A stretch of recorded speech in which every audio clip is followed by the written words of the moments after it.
Hello and good morning to everyone. So in this video we will be discussing the lead code question 3655, that is XOR after range multiplication queries part 2. Like part 1 we have solved in the morning, right?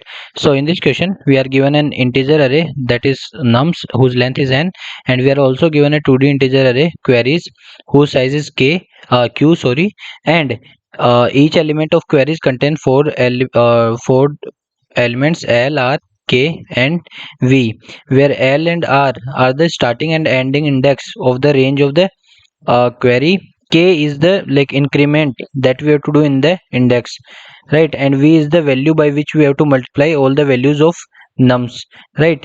So, and what we have to do is we have to do the following operation. We set index is equal to Li, and then we have to use a while loop until our index do not becomes greater than Ri.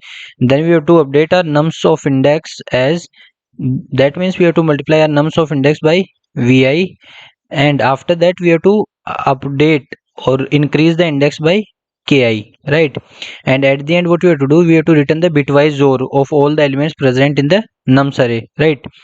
So let's see an example to get it more clearly.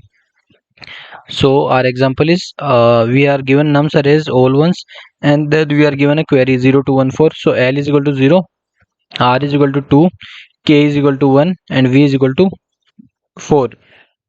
So in nums array we have to apply this query from the index 0 to 2. 0 to 2 means whole array, and we have to increment the indexes by 1 every time. So initially our index is equal to 0.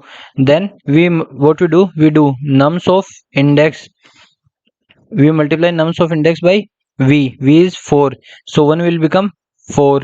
Then we increment index by K, so index will become 0 to 1. Again do the same thing, it will multiply by 4.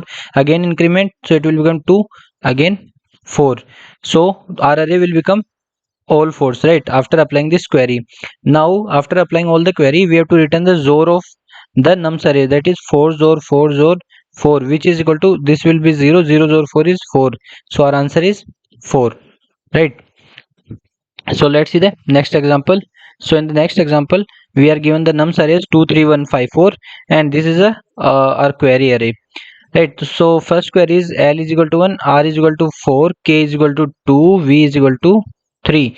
So we have to apply the query from index number 1 to 4 with an increment of 2 in the indexes, and we have to multiply by value 3.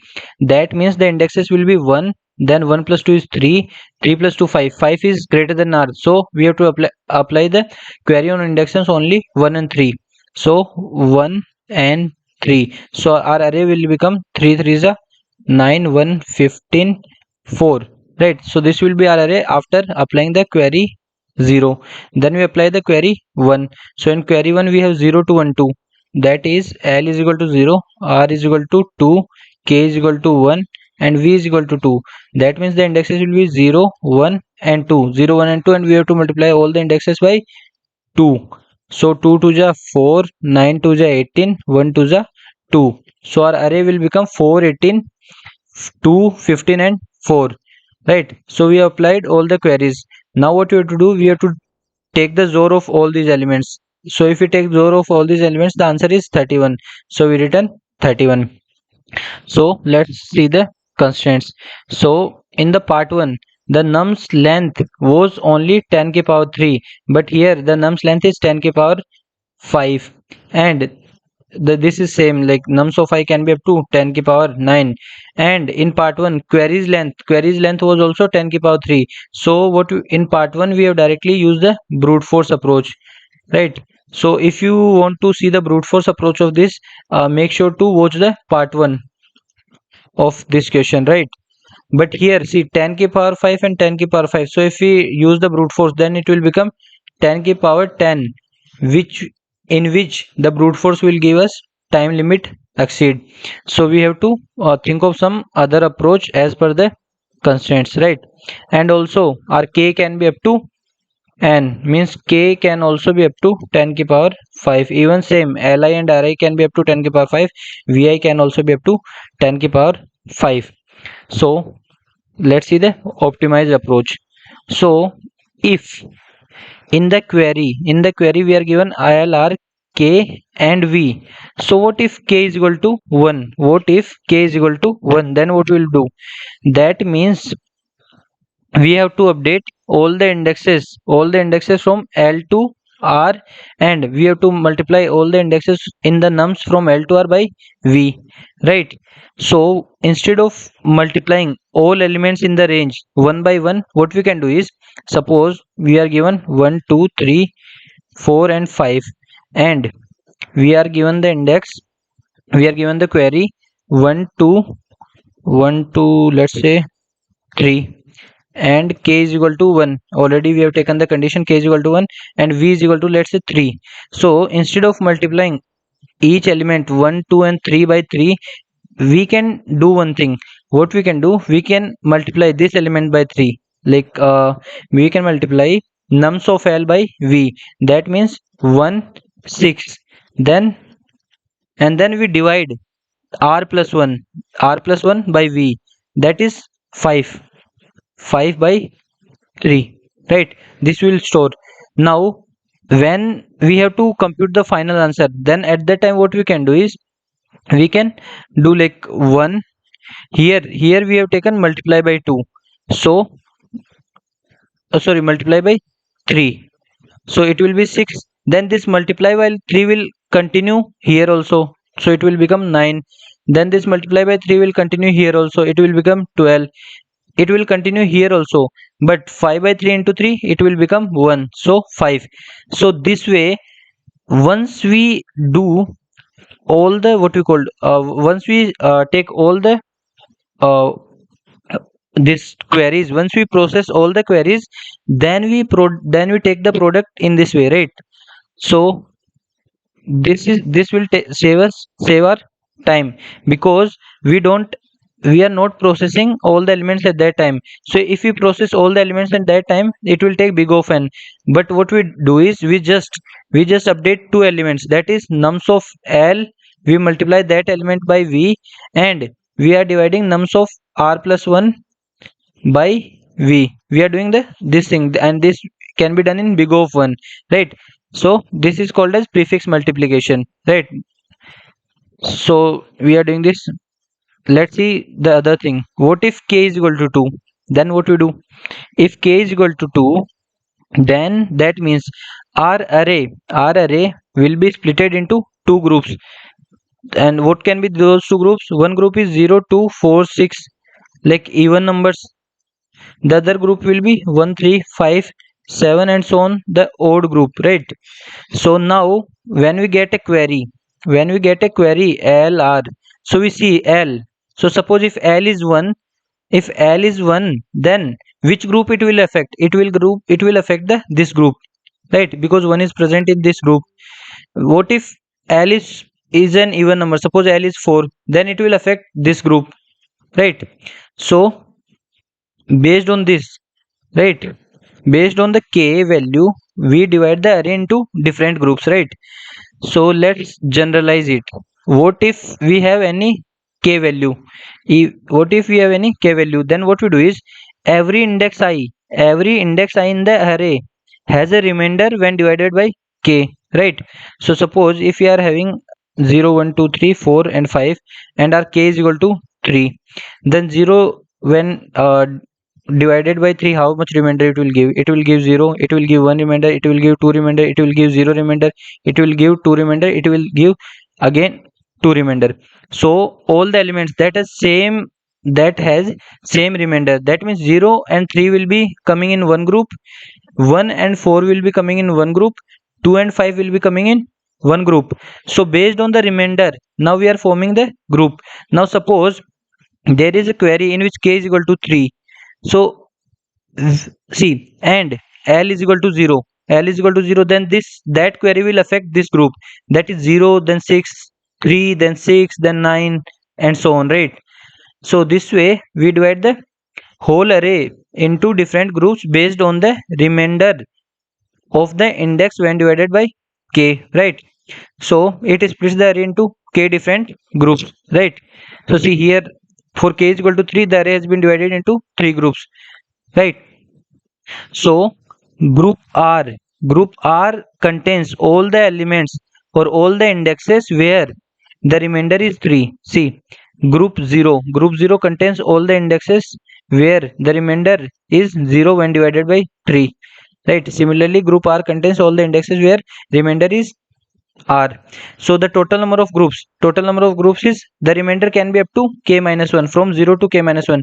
So total groups will be k groups, right? So, and if you see which elements will be part of group R, right? So here see group R means group 0 which elements we have 0, then 0 plus 3, then 0 plus 2 into 3, then 0 plus 2 into 3 into 3, and 0 is our remainder, right? 0 is our remainder. So if we make a formula, it will be R plus I into K, right? It is R plus I into K, where I is equal to 0, 1 and so on. So basically if we see, each group is a separate linear array. Each group is a separate linear array, right? So now inside each group we have discussed, we have R plus K, R plus 2K and so on. So now what we can do is, this is like discontinuous range. This is like discontinuous range. So what we try to do is, we try to make them as a continuous range. So we use T is equal to 0, 1, 2 and so on. Now if we map that R plus K, R plus 2K, if you make a formula from that, it isn't it like R plus T into K? Yes, I is equal to R into T plus into K. Now T is equal to I minus R divided by K. So we have converted the discontinuous range R plus K, R plus 2K into a continuous range, and that is T, right? And T is equal to I minus R by K. So when we get index I, we convert that index into the continuous range by subtracting from the remainder and dividing by K, right?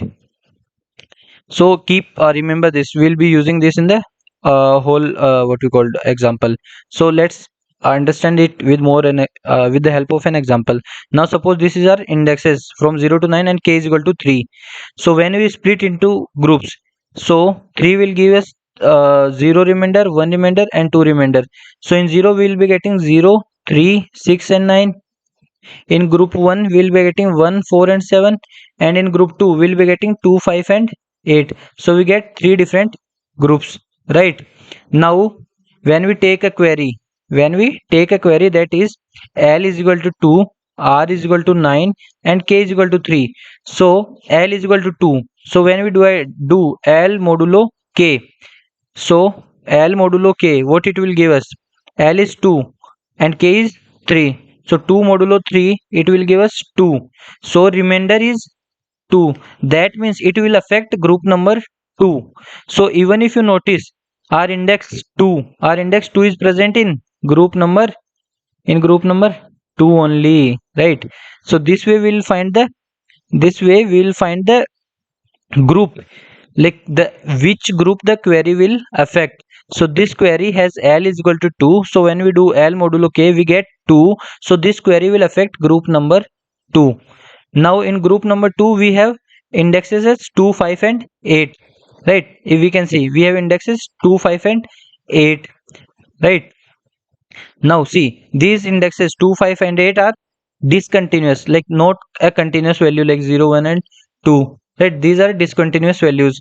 So what we do is, we now convert them to a continuous values, and for that what we have I minus remainder mod divided by K.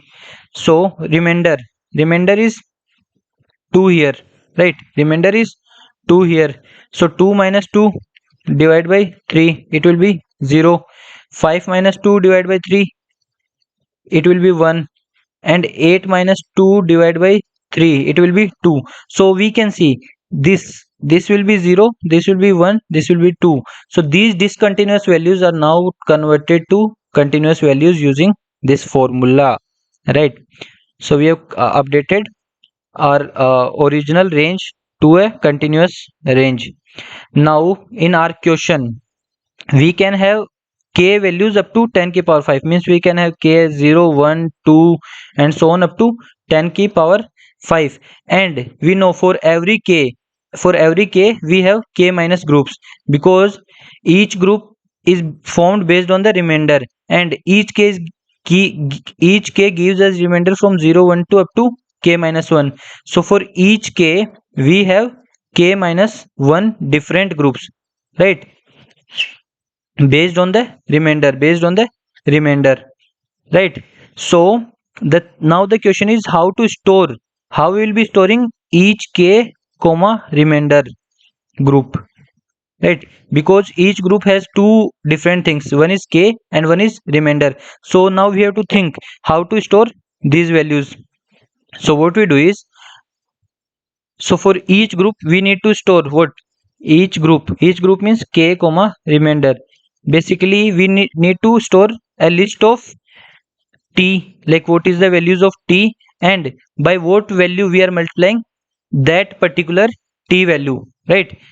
So we have to store this list, right, for each group. So for each group we need a list of these values. Now, so what we do is we'll use a vector of pair of int comma int, and that name is events. So in this 3D vector, the first dimension is k, the second dimension is remainder, and the third dimension is store a list or a pair of int comma int where the first value is t. I hope you remember what is t. See, this t is equal to the converted value I minus remainder by k. So t is the converted value, and v is the multiplier. V then v is the multiplier. It is given in the query. So we store these two values for each group, right? And one more thing, one more optimization we use, we have computed b, which is square root of n yani 10 k power 5, it can be up to 10 k power 5. So b is square root of n plus 1. Now what we are doing is, if our k value is greater than b, that means the k value is large, so the number of elements that we have to update is less, right. K value is large, so the number of elements that we have to update in the array is less. So what we do is we will process these elements directly, like as we have done in the brute force, right. So if k is greater than b, we process the elements directly. But the second case, if k is less than b, where b is the square root of n plus 1, right. So if k is less than b, then what we do is then we store and process them later, as we have done in the case of k is equal to 1, right, or k is equal to 2 example that I explained you, right. So in this case we store and process them later, after after storing all the queries, we process them in one go, right. So first of all we have to find the group comma remainder. We have to find the group, and the group is find by remainder is equal to l modulo k, that I already told you, right. So when we are given a query, we are given l, r, k and v. So using l and k, we find the group which will be affected by this query, right. And then we update, we modify, or we update only that group, right. So instead of directly updating all the elements in the group, what we will do is we will find the continuous range, that is the t value, right, that is t minus remainder divided by k. So we find the compressed indexes. So what we do is we will find the start is l minus remainder, that is l modulo k, and then divide by k. So this is the start index, and this is the end index r minus remainder modulo k. So we find the compressed indexes from the original indexes. So if our original indexes are somewhat l plus k, l plus 2k, then the compressed indexes will be from the start to end, right. Then after finding the compressed indexes, then for each group means k comma remainder. So in the events array k comma remainder, we push back start comma v. That what it will tell? It will tell that we have to start multiplying by v at t is equal to start. Means at t is equal to start, we have to start multiplying all the elements by v, right? From t is equal to start, we have to multiply all the elements by v up to t is equal to end, right?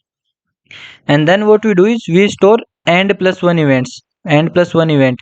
Like this one I have explained you in the example, like see 1 2 3 4 5, and then now suppose we have to multiply these elements by 2. So what I do is I'll multiply this by 2 and then divide by this by 2. Then when we iterate over the array, then we see 1 2 to the 4, 3 to the 6, 4 to the 8. Then now see here, divide by 2 and multiply it by 2, it again become 1. So this way we will be processing them later, right? So we store and plus 1 by event. Now generally here we are dividing, but in our question we have modulo operator, and in case of modulo we do not have division operation, we have to perform inverse operation, right? So inverse is equal to modulo power v mod by 2. This is Fermat's theorem. This is Fermat's theorem. So please watch Fermat's theorem to get it more clearly, like why we are doing modulo v mod minus 2, right? So I think Fermat's theorem is like a की power something prime number, then it is congruent to 1 modulo n, something like this. I'm not remembering that, but like something like this. Then we push events of k dot ramp, we push and plus 1 and this inverse value, that is here we are pushing divide, then we push 2 inverse, right? 2 inverse, right? And then stop effect after and see. So not so now why not direct divide, why inverse? I already explained that we have modulo operation, and in modulo operation division is not possible, so we have to do inverse. And make sure to get study a Fermat's theorem so that you will get the solution in more detail. Now after storing all the queries in this way, what we'll do, we'll process them one by one. So what we do is we'll get the events, we'll get all the events like k comma ram, we'll get events of this group, sort the events one by one, right? Sort the events and then compress them. What does compress them means? Suppose if we have one event that is t value is 2 and we have to multiply by v1, and one more event that is t value is again 2 and we have to multiply by v2. So now instead of doing them two times, we can compress them and make them, we can combine them and make them t comma multiply means v1 into v2, right? We can make this also. So see, at suppose t is equal to 2, we have index, we have 5. So now 5 into v1, then 5 into v2, doing it two times, we can do v1 into v2 and then 5 into this value v1 into v2. So this is compressing those events, right? Then after compressing all the events, we do prefix multiplication, right? We do prefix multiplication, that I already explained. 1 to this example 1 2 3 4 5 and multiply by 2. So here multiply by 2, here divide by 2, this. So going one by one and then doing this. So then at the end, after doing all the things, we calculate the final answer ZOR. Now let's see the example to get it more clearly. So in example we have taken 2 3 1 5 4 and the queries are 1 4 2 3 and 0 2 1 2. So the initial step, that is the setup. So here our n, that is the num's length, is 5. So we find the square root of 5 plus 1, so it is approximately 3. So we get a b value is equal to 3. Now if k is greater than b value, then means we directly update the elements, right? As we have done in the brute force approach. But if k is less than 3, less than or equal to 3, then we store the values first and then process them later, right? So first, like we have initialized the events array. So here we have b is equal to 3, That means we have to do for k is equal to 1, 2 and 3. We have to store for these three values only. So we have creates events of 1, events of 2 and events of 3. That means we have create an events array of size b, right? So k is less than b, which is 3. Now at each event, for each k, we have the remainder values from 0 to k minus 1. Means we have the remainder values, we have k remainder values. So basically each event k has k groups, right? See, for each k we have k remainders, that's why k groups, because one group is identified as k comma remainder. This is one group. Now, so each event k has k groups, so we have stored that also. Now we start processing the queries. So our first query is 1423, 1423. So find the remainder. Remainder is equal to l modulo k. L is 1 and k is 2, so remainder is 1. So which group it will affect? It will go to affect the group that has k comma remainder. That means 2 comma 1, right?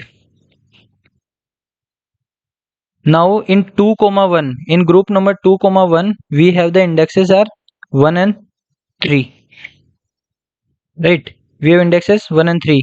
Now we convert this discontinuous indexes into continuous t values.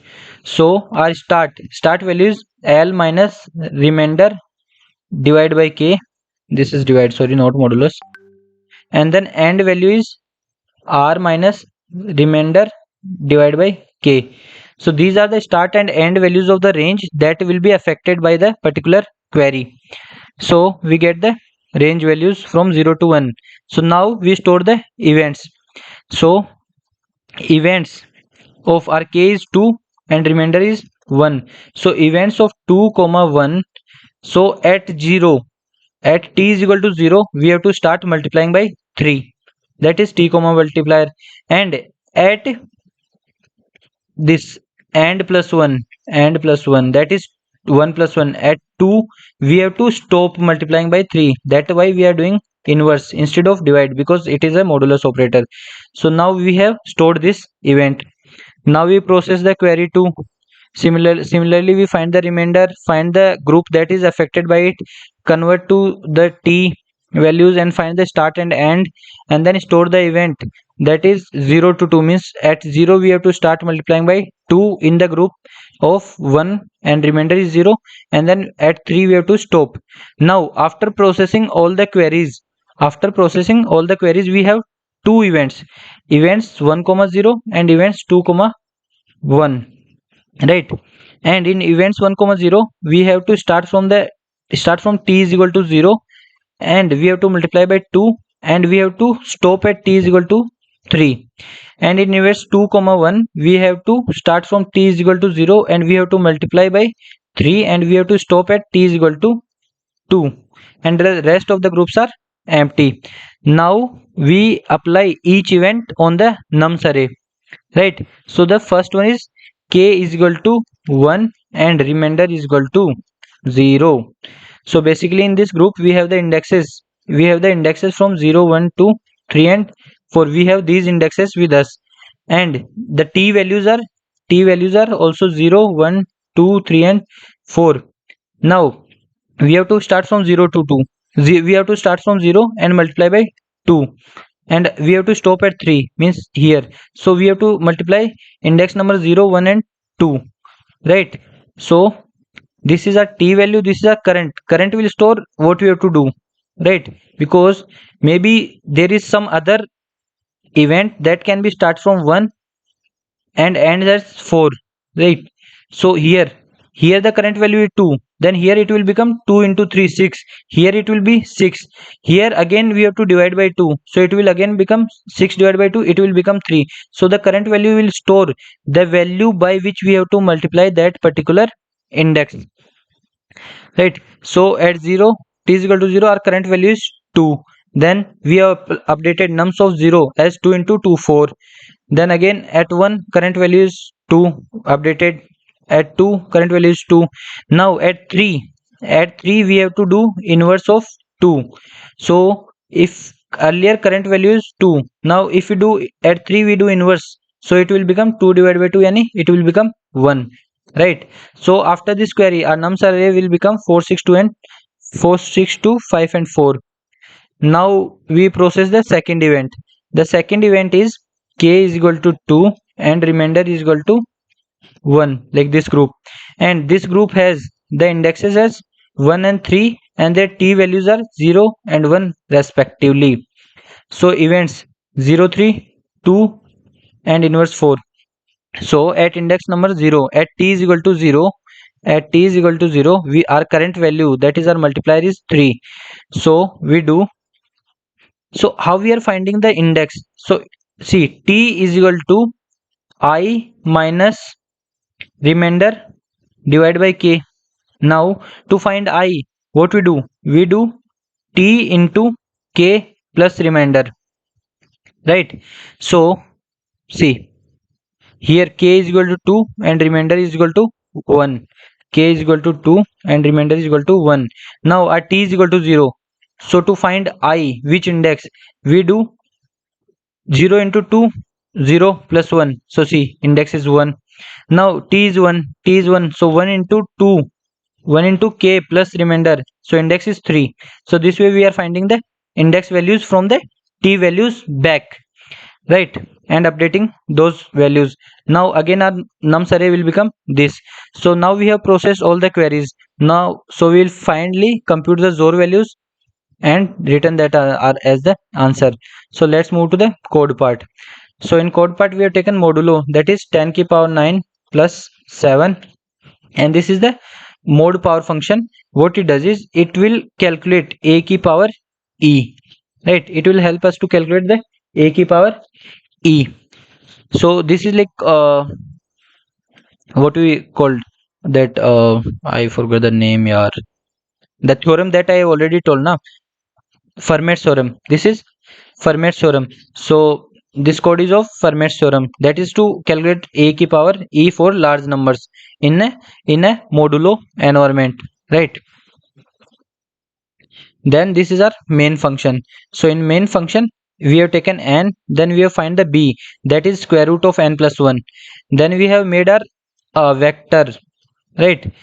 That is we have to store k comma rem, and for each group we have to store a list of position and multipliers, right? And if our k is less than or equal to b, then only we will store, else we will process directly. That's why our size is b plus 1, right? And then for each group k we know how many remainders it has. It has remainders from 0 to k minus 1. So for each events of k we are assigning a size of k. That's why we are doing resize k. So if k is 2, we are doing 2D matrix of size 2. If k is equal to 3, we are taking a 2D matrix of size 3, this way, right? Then we start processing each query one by one. We are taking L, R, K and V. Now if k is greater than b, then we directly go to each index from L to R and then update the value of nums I. But if k is less than or equal to b, then we find the value of t, that is start and end, right? Compressed indexes, we find the compressed indexes, right? That is L minus remainder divided by k, R minus remainder divided by k, and then store the starting value, that is we have to start multiplying by v from this value, right, in the group k comma remainder. And similarly we store the end value, right? That is int this inverse, we find the inverse. So normally we have to store, suppose if you are multiplying by 2, then we have to do divide by 2, but here we have modulus operator, so we find the modulo of that, like 2 inverse or 2 ki power something like this way, and then store that value. That, so this is telling that at index and plus 1 we have to, so if multiply by 2 we have to divide by 2 in the group k comma remainder. So this way we will store all the queries that have k less than equal to b. Now after storing all the queries, now we process the stored queries. So we go to each k, and then inside each k we go to each remainder, and we find the events array of k comma ram. And if the events array is empty, then we do nothing, right? We do nothing. But if some events are stored in that particular k comma rem remainder group, then we sort the events, and after sorting we try to compress the events that I already told. So we will be storing t comma v. So suppose if t is 2 and v is 5, and for some other position t is 2 and v is 10, so instead of doing it two times, what we do is we will compress it to 2 into 50, right? That is what we are doing. We are taking this p in the ev value. Now we are checking if our compress is not empty. If it is not empty, and then we check in the last value if the first value, that is t, is same for this p value. That means suppose we have stored 2 comma 5 in this compressed value, and now our current p is 2 comma 10. So we check that both has the same t value. If both has the same t values, then we multiply their second value, that is we multiply their this 5.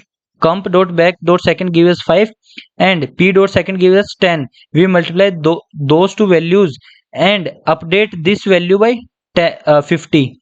5 into 10, it will be 50, right? And then we don't store this. But if this condition do not satisfy, then we directly store this value in our compressed vector or compressed matrix, right? Then after compressing all the events, now we process each event and do the prefix multiplication. So initially our current is 1. Now see, suppose we can have like 2 10, means we have to start multiplying from index number 2 up to let's say 5, up to 5. And there is some other event that says we have to multiply from 3, and index is 5.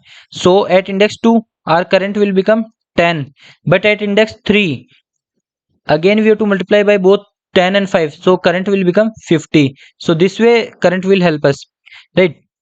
So then in the loop what we are doing is we are iterating from t is equal to 0 and up to our index do not becomes less, index is less than n, and index is equal to remainder, right? And we are incrementing our index by k every time. Then see, initially our pointer is equal to 0. So if pointer is less than this compressed of size, and compressed of pointer and their first value is equal to t, because we are processing for this t. So if that is equal to t, then we update our current as current into compressed of that pointer into second, and then take the modulo of that, and then increment pointer, right? So we are storing all the values of current for that particular t value, right? For that particular t value, and then we update the index. So after processing all the queries, at the end we will compute the XOR value and then return the answer. So I have tried my best to explain you properly. So if you get the solution, please make sure to like, share and subscribe the channel. Thank you.